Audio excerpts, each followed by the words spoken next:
حنة وصدر ومشاط أكتر 3 حاجات بنسمعهم طالما داخلين على العيد وعناية العيد وشعر العيد.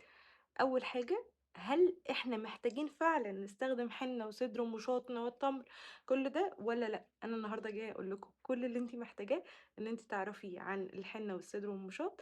النهارده هنتكلم عن كل حاجة لوحدها. أول حاجة هنتكلم عن الحنة. أول حاجة الحنة، أول حاجة هي سُنّة عن الرسول عليه أفضل الصلاة والسلام. تاني حاجة الحنة في منها مصري، أسواني، وسعودي، وفي يمني، تمام. الحنة اللي أنا بافضّلها السعودي أو اليمني، دول أكتر 2 باحبهم وبافضّلهم وشعري بيستجيب ليهم. إحنا بنستخدم حنة ليه؟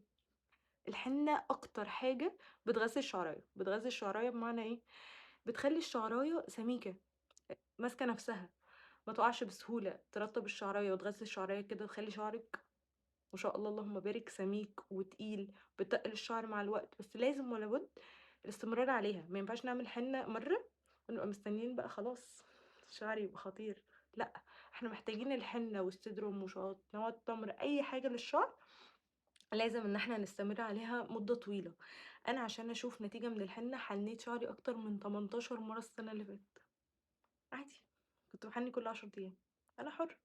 كنت عايزة أشوف النتيجة، وفعلًا شُفت نتايج رهيبة، اللهم بارك شُفت نتايج عمري ما شُفتها في شعري قبل كده، عادي، أنا حُرة، أنا ممكن ممكن أحنّي شعري كل 10 أيام، طالما فاضية وعندي استعداد إيه المشكلة؟ حنّي شعرِك، إيه المشكلة؟ طالما هتحنّيه بالطريقة الصح، تحطّي الحاجات اللي شعرِك محتاجها بطريقة صح، تغسلي شعرِك صح، كل الحاجات دي عشان ما تأذيش شعرِك، تمام؟ دي أول حاجة الحنة.